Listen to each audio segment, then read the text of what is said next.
If you've been drawn in by the world of crazy conservative conspiracy theories, then you should understand that one of its leading voices has been playing you for a fool.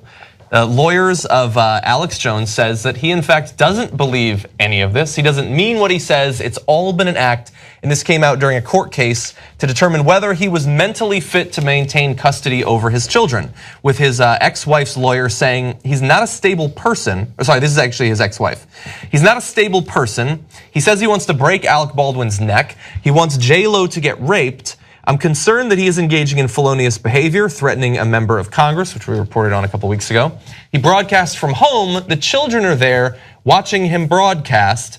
In response, his lawyer said that using InfoWars to judge Alex Jones would be like evaluating Jack Nicholson based on his interpretation of the Joker in Batman, saying he's playing a character. He is a performance artist. Oh, well, I'm glad we now know exactly what Alex Jones is. It's all fake. It is a false flag.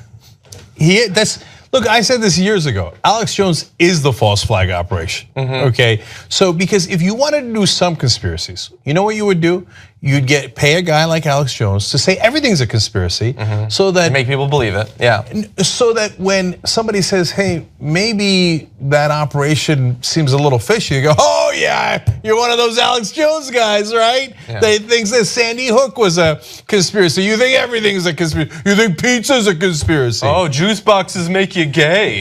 Yeah. So if you wanted to do conspiracies, you would invent a guy like Alex Jones to be a false flag operation so that you could discredit anyone who ever claimed any conspiracy actually happened. Yeah. Now, I don't know if that's really the case, but what we do know now is that Alex Jones is a performance artist.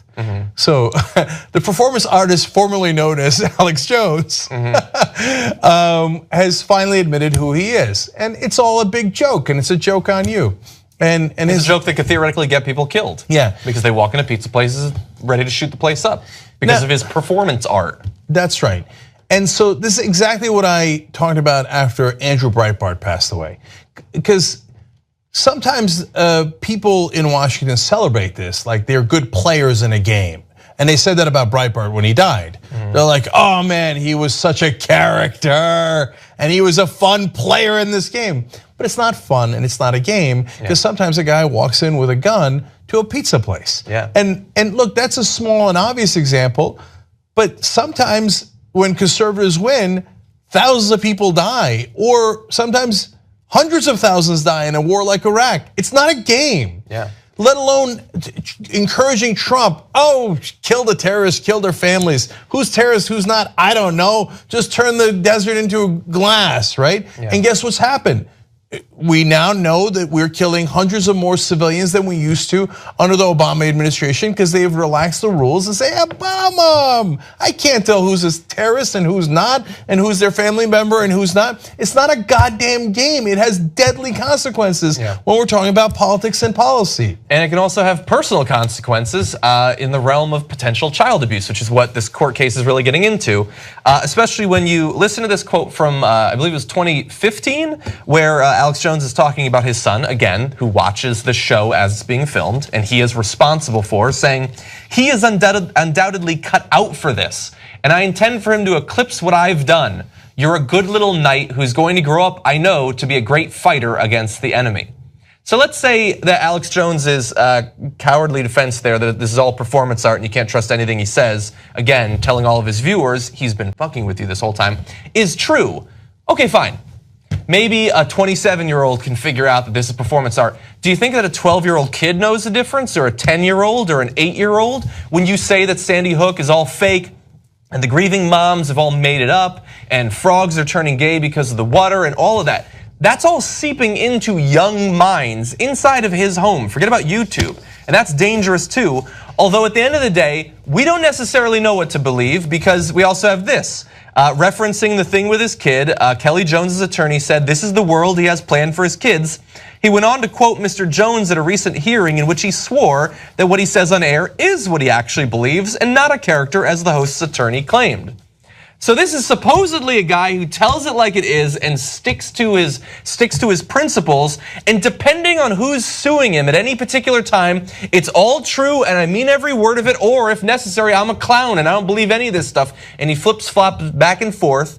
But in all of this, the people who are losing out are his viewers, the people who believe him and trust him, who now believe crazy things about the world and are ill-equipped to deal with an incredibly serious world that we have right now. So, slight defense of Alex Jones here, believe it or not. Weird. Is that I hate that it's all coming out in a child custody battle. Now, my wife's a therapist, and boy, divorces get ugly. They get super ugly.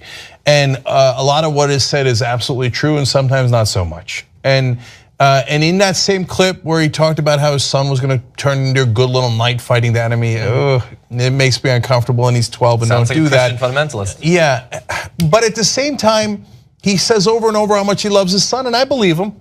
And yeah, so, I think the people that raise their kids to become violent religious extremists love their kids too on some level. Yeah, and it's just, then we get into parenting. Look, there's extreme cases like Bill O'Reilly, and in his divorce proceedings, his daughter said basically he was an absentee father, hadn't seen him in over a decade. Not literally never seen him, but not there to parent, etc. And O'Reilly goes on TV and tells people, oh, black people are a problem because where are the fathers? Yeah. Don't say where are the fathers if your daughter says in a divorce proceeding that she hasn't, basically haven't seen you in over a decade. In this case though, there doesn't seem to be statements, and I don't know all the nitty gritty of the divorce settlement and the child custody and all that stuff, that Alex Jones doesn't love his kids or neglects them or anything like that. So then how he loves his kids and what he teaches them, then we're getting too knee deep in how he parents, and that makes me uncomfortable, okay? So I'm just— That's fine, it's a discussion to be had. I know some people think it doesn't matter. I get uncomfortable with the idea of like white supremacists, what they're teaching their kids, members of the Ku Klux Klan, what they're exposing their kids to. They get to do it, I guess. It's a free world, freedom of speech, but I can criticize it if I want to. I hear you, but for me, I think that is the least relevant part of this, and that's between Kelly Jones and Alex Jones and their kids. But the relevant part to me is, just like Glenn Beck said he was a rodeo clown, here is Alex Jones through his attorney admitting, look, it's all a con job, right?